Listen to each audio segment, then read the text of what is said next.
Estamos de volta com o programa Em Minas, agora com um bloco exclusivo para você que nos acompanha aqui no YouTube do Portal Uai. Bem-vindo, nosso convidado de hoje. Eu já ia falar candidato, que não deixa de ser. É um direito seu. Já guarda esse votinho. Pré-candidato ao governo de Minas, Gabriel Azevedo. Bem-vindo mais uma vez. Vamos continuar aqui o nosso bate-papo. Bora, Carol. Eu tenho algumas perguntas que ficaram, algumas dúvidas que ficaram do nosso bloco anterior. A primeira pergunta que eu quero te fazer é com relação a um nome para vice. Já há essa conversa? Como é que está aí essa definição? Há uma construção, eu tenho dialogado com todas as forças políticas, mas baseada em proposta. É isso que eu acho muito importante. Eu acredito que a política brasileira tem que deixar de lado um pouco dessa rinha que se deu entre os partidos e a gente precisa conversar dentro de programa de governo. Isso está me atraindo mais. Então, por exemplo, eu posso citar o economista Marcos Lisboa. Ele passou a integrar o time que está fazendo o nosso plano de governo, baseado em prosperidade econômica, baseado em sair dessa discussão que é só dívida. Você já viu? Dívida, dívida, dívida, dívida. A dívida de Minas ela é estrutural, ou seja, a partir dos anos 70 a gente começa a perder indústria. E essa falta de geração de riqueza aqui fez com que a arrecadação caísse. Nos anos 90, tiram o ICMS de minério e aí pronto. A gente entra numa espiral de dever. Nós temos que voltar a produzir.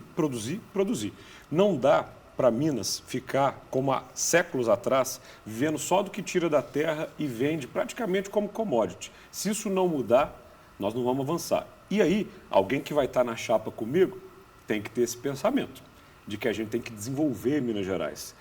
Sabe, eu sou um cara... Por enquanto só esse nome? Cara, por enquanto. Ô Carol, como é que eu te digo? Eu tenho conversado com vários políticos, encontrei esses dias com o prefeito de Patos de Minas, o Falcão, que é o presidente da Associação Mineira de Municípios. Formamos um time, queremos estar junto na eleição do ano que vem. Eu encontrei também com o ex-procurador-geral de Justiça, o Jarbas Soares, que fica aqui o convite, tem que entrar para a vida pública, tem que vir para a urna. É um homem que eu considero muito relevante, de Montes Claros, do norte de Minas, né? Sabe assim, de São Francisco, perdão, eu digo Montes Claros, né? Da região ali, do norte. Mas é um barranqueiro, né? Um cara que tem a água do São Francisco na pele dele, é um cara que eu admiro muito. Então, tenho conversado muito com pessoas aqui de Minas Gerais que querem contribuir.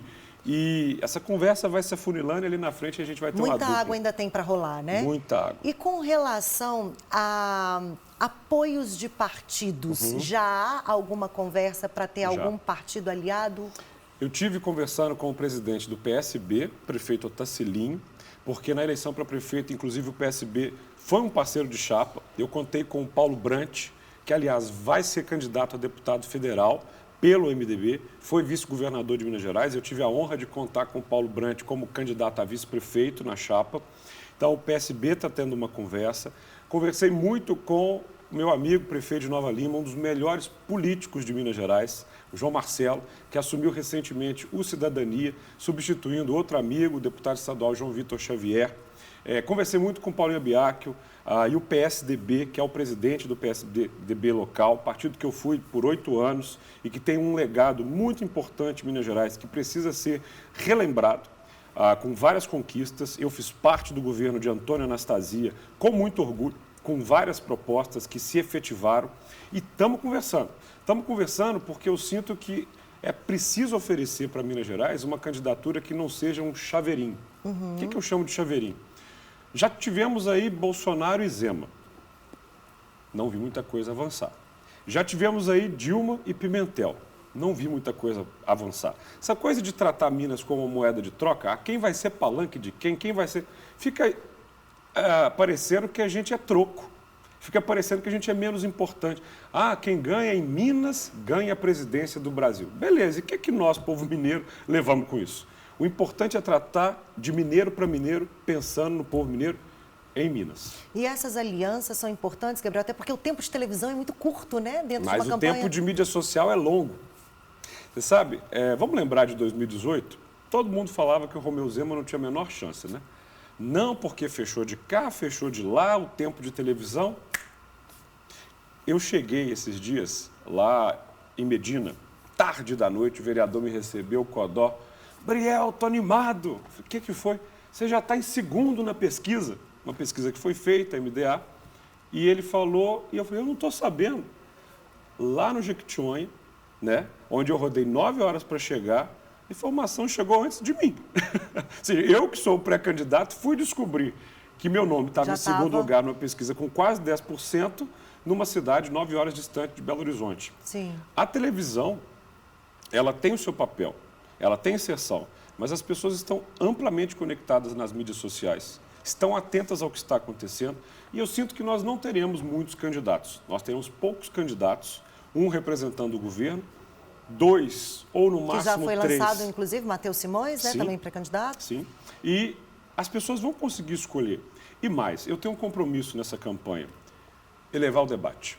E eu estou prometendo isso para você. Se depender de mim, não tem baixaria, não tem jogo sujo, não tem ofensa a quem está concorrendo, porque eu respeito você. Eu quero muito te respeitar e eu quero oferecer, sabe, Carol, proposta. Até porque eu conheço todos os pré-candidatos que estão colocados aí.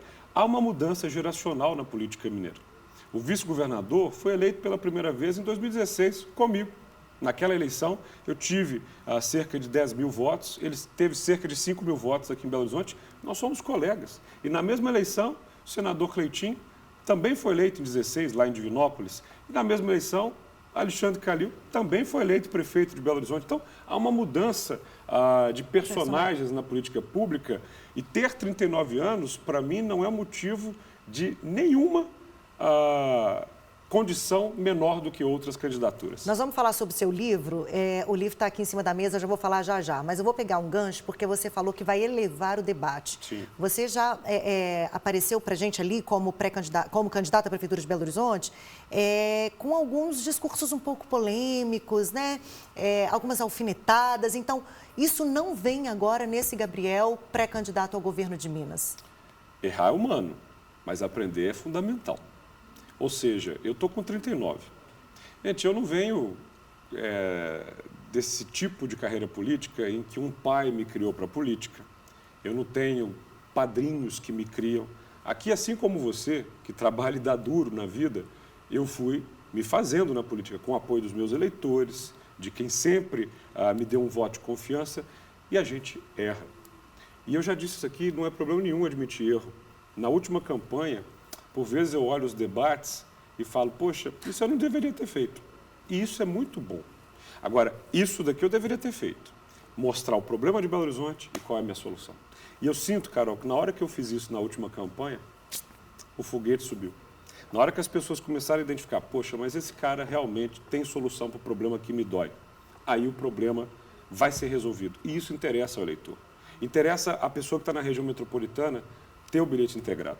Interessa a quem está no interior e que vive de cidade em cidade ter uma estrada que funcione. Eu ia voltar nesse ponto mais uma vez, porque no bloco anterior você falou ali de 3 pontos da sua gestão, porque você já tem, né, nos bastidores mesmo já havia me dito que há um plano de governo sendo trabalhado, e aí você trouxe 3 pontos para a gente, que foi a educação, as estradas e a segurança. Perfeito. Existe algum outro ponto que seja fundamental dentro desse atual trabalho dessa pré-campanha? Governo regional.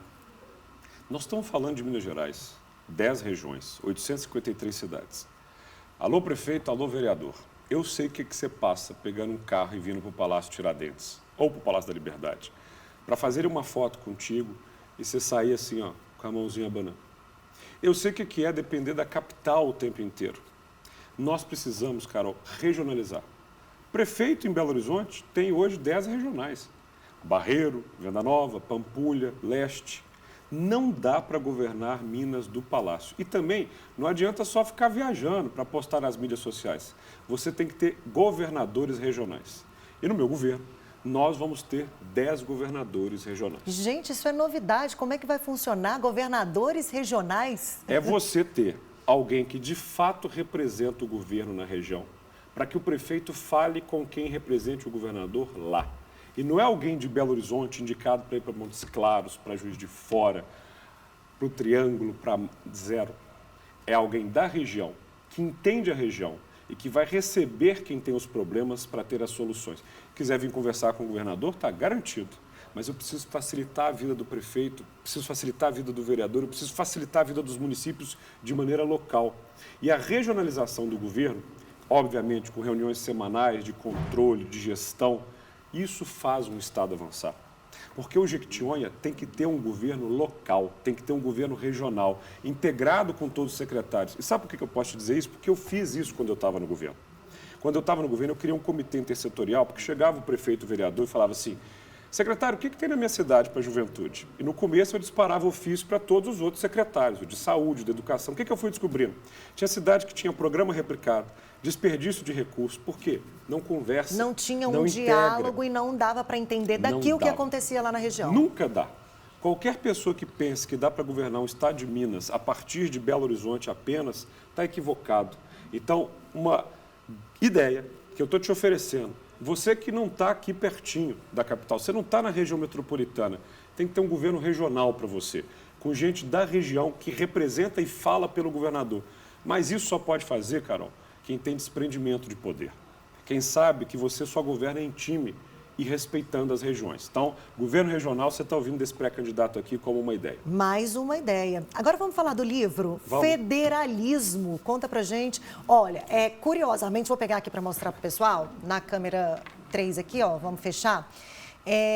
Eu dei uma olhada na orelha do livro, curiosamente, eu falei, gente, 39 anos e um currículo assim, né? Que se eu fosse fazer na abertura aqui a leitura de todos esses trabalhos, de toda essa sua trajetória, eu ficaria uma boa parte do programa. Obrigado. Isso faz parte do que você construiu, né? Agora fala pra gente sobre esse livro. Vamos lá. Pessoal, federalismo é um conceito muito importante. Historinha rápida. Lá no final do século XVIII, quando Minas estava fazendo a Inconfidência Mineira, pouquinho antes, 13 colônias que existiam lá no norte do continente se separaram do Reino Unido e formaram os Estados Unidos da América. Num primeiro momento, cada um desses lugares era um país, sabe, Carol? Com um presidente próprio. Mas eles viram que eles ficavam frágeis num mundo separados. Então eles criaram um modelo, uma forma de Estado em que haveria governo local e um governo federal, central. Okay. Mas a autonomia jamais seria perdida nas cidades e nesses governos locais regionalizados. Isso se chama federação. É o federalismo. 100 anos depois, quando o Brasil vira uma república e deixa de ser império, monarquia, a gente adota a federação no papel, na primeira Constituição de 1891, mas nunca na prática. O poder continua muito concentrado em Brasília, o recurso continua muito concentrado em Brasília, e prefeitos vivem de pires na mão. E governadores têm 2/3 do serviço para atender o povo e 1/3 do orçamento. O que é este livro? É mostrar essa história e mostrar que o Brasil, que Minas Gerais, a gente precisa recuperar a ideia do federalismo, para que os municípios consigam resolver os seus problemas com recurso, com dinheiro que fica, porque não adianta ficar pagando imposto e ir para Brasília e isso não voltar para Minas Gerais, isso não voltar para os municípios. Para mim, qualquer pessoa que queira governar um estado como Minas Gerais tem que entender muito de federalismo, tem que defender a federação e tem que, sabe assim, ser um grande defensor de autonomia, para que o prefeito ele seja autônomo, para que você na sua cidade, onde ela estiver em Minas, não dependa de alguém que está num gabinete em Belo Horizonte e possa resolver os seus problemas. Então, eu tive a honra de escrever esse livro com o professor Onofre Júnior, que é o único professor de livre-docência aqui de Minas Gerais, é um craque que entende muito de direito e eu acho que vai ser uma contribuição bacana. É o meu presente nesse dia 12 de dezembro, em que a nossa capital está fazendo aniversário. Sim. É meu presente para Belo Horizonte, que só surgiu por conta da federação.